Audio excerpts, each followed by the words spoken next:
Feito por Elas, o podcast que discute o protagonismo das mulheres no audiovisual.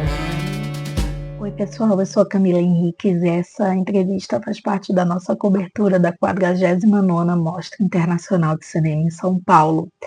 Há algumas semanas, bem no início da mostra, na verdade, eu tive a oportunidade de conversar com a Alex Burunova, que é uma diretora estadunidense que apresentou o seu filme Satisfação ou Satisfaction na mostra. E é um filme que fala sobre recomeçar após um trauma muito comum, infelizmente, a muitas mulheres.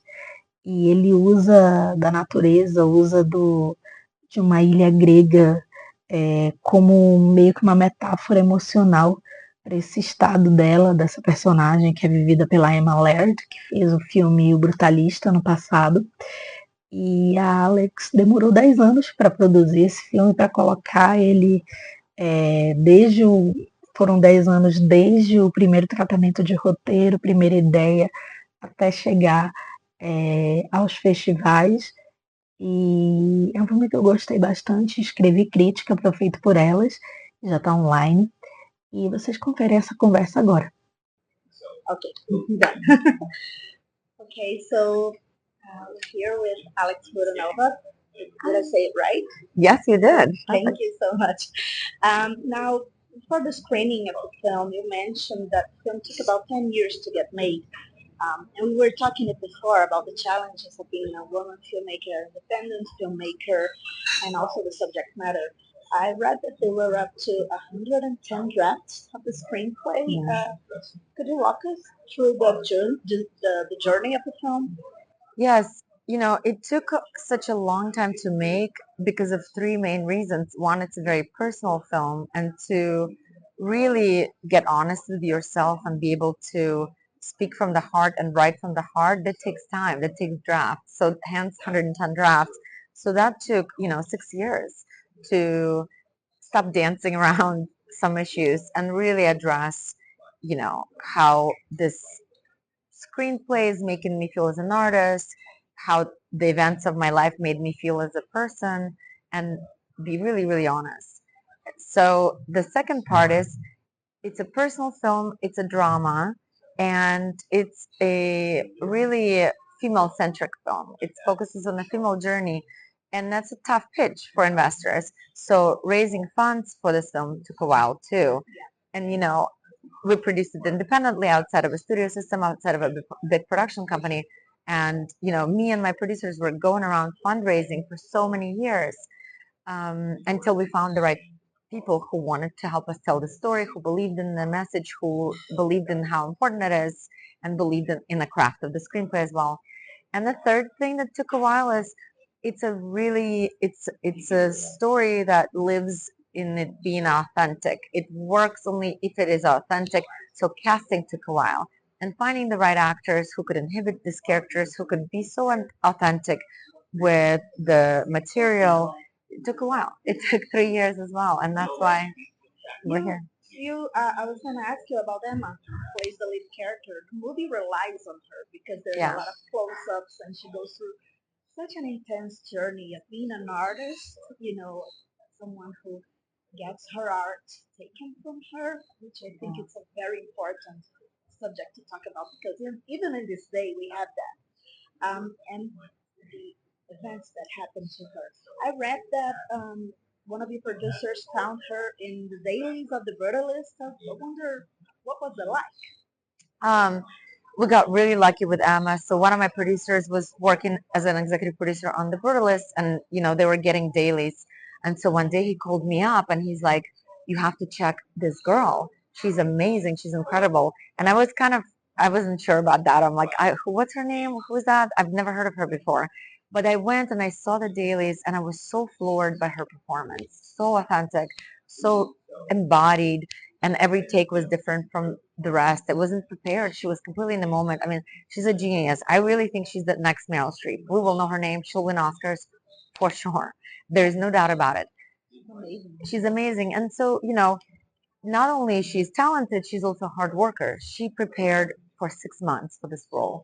We worked every week. We created formative memories for this character. We created childhood memories. she took up piano classes because it's a film about a British composer and a pianist.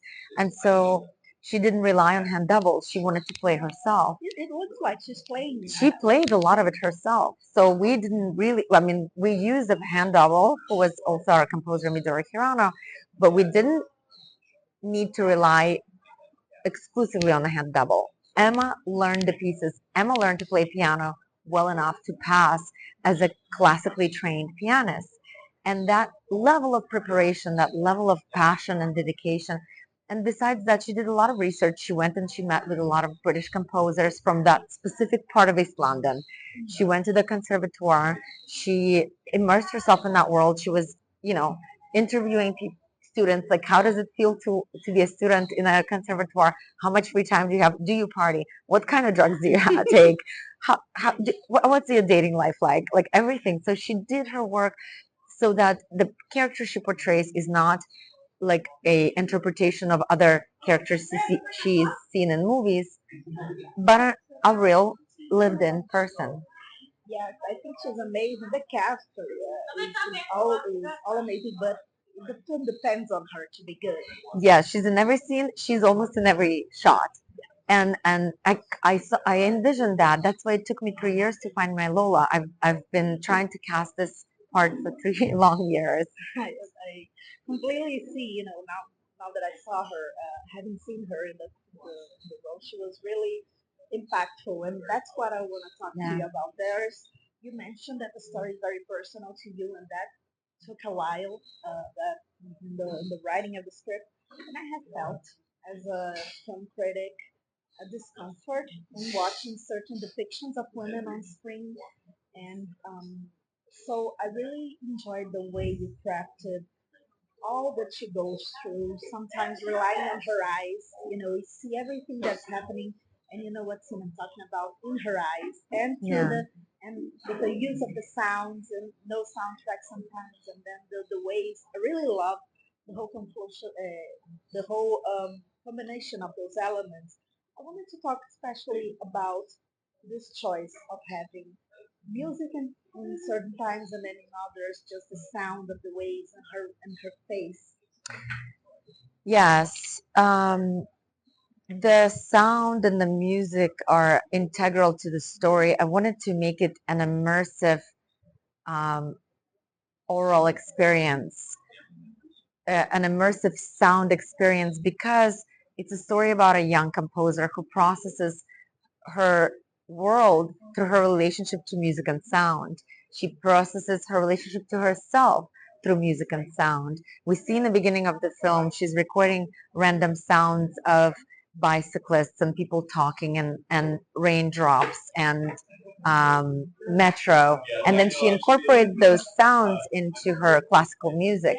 And so I wanted to show how this traumatic event that happens in the middle of the story affects her, and how she's no longer, after this event happened, she's no longer able to process the world and take the world in as she used to, and she's no longer able to process herself and look at herself the way she used to through sound.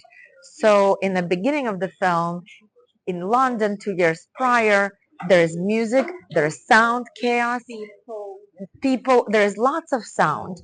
But in present day Greece, 2 years later after the event, there is no music at all, and we don't use score. The only music we hear is at a cafe if it's like the band that happens to play there. But in Greece, we use non-musical score. So we recorded 600 sounds on that specific island where we shot, and our sound designer, really talented designer who's also a musician, Javier Umpieres, who is from Argentina. He works in Mexico City. He created non-musical score with the same rules as a score, with rhythm, escalation, repetition, but without using any instruments. Just waves, just cicadas, just wind, and you feel it. Because I wanted us to feel, I wanted us to feel that experience in our bones. And so we sampled certain frequencies. And so some scenes are certain frequencies that are supposed to affect us in certain ways.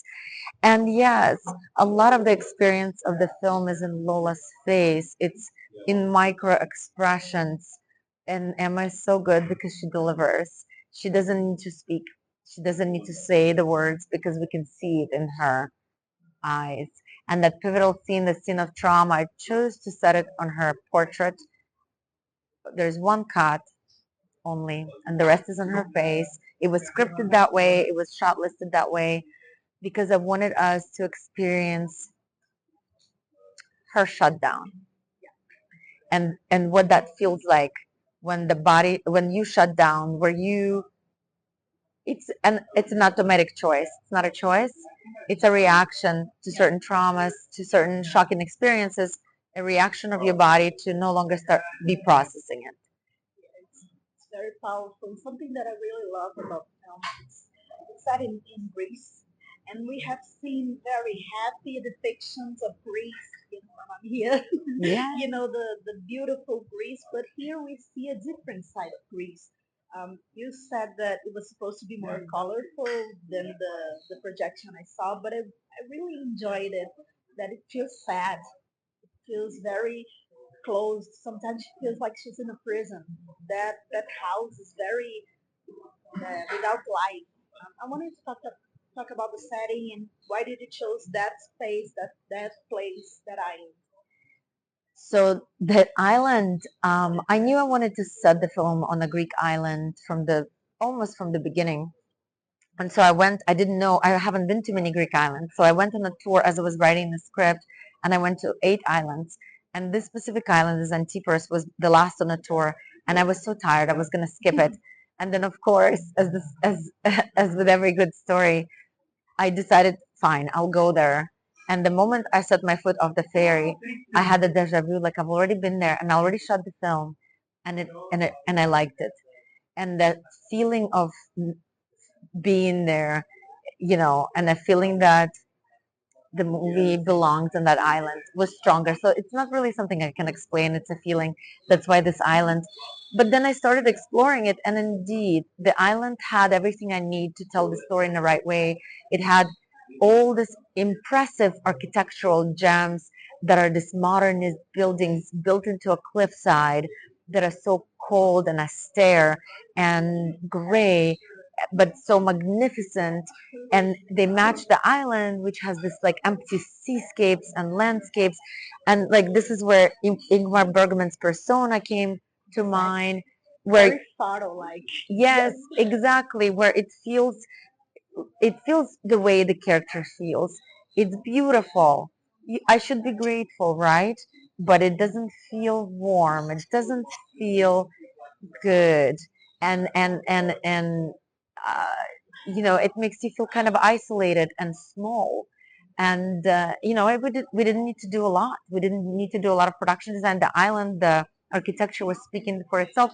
And although we, of course, our production designer Olga Yurasova, who is a really talented Ukrainian production designer, did an incredible, exceptional job of controlling the color palette, because we shot Greek island off season, which is another thing. We're used to seeing Greek islands in a summer, happy, bright, full of sunlight, and this is a different kind of Greece. It's a Greece in a spring, off season, a little bit overcast, right?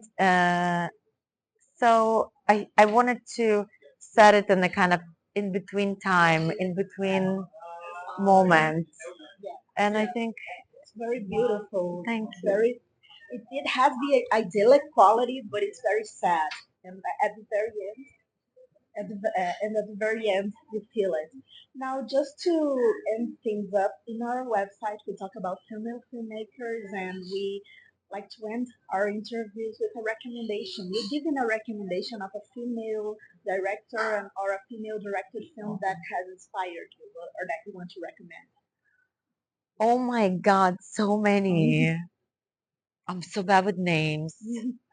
Um, I mean, Portrait of a Lady on Fire is an incredible film that moved me deeply, um, both formally and emotionally.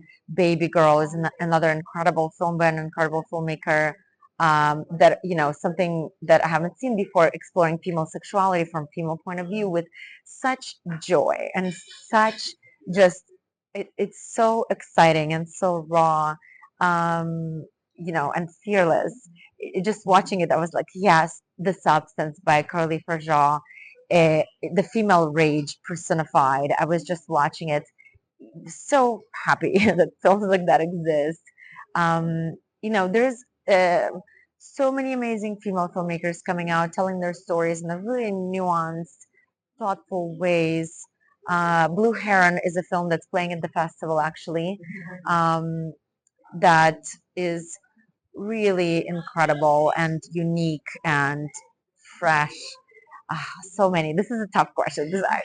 I think this is just the tip of an iceberg. And, the more and more we kind of empower filmmakers to tell their stories, the more investors are finding those movies, the more buyers are buying those movies, distributors distributing them, and the more the audience is watching those movies, and the more those films are on demand, the more we will get.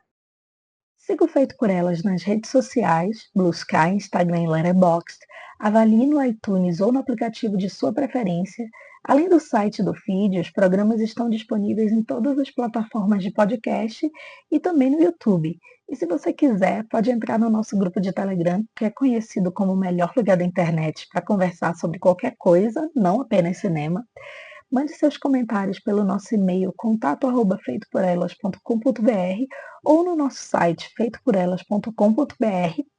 Se você quiser apoiar nosso projeto, nós temos várias opções de financiamento coletivo que você pode conferir no feitoporelas.com.br/apoie ou o nosso maravilhoso Pix, que é o contato@feitoporelas.com.br.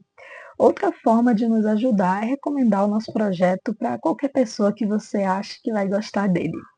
Valeu demais pela audiência e até o próximo programa.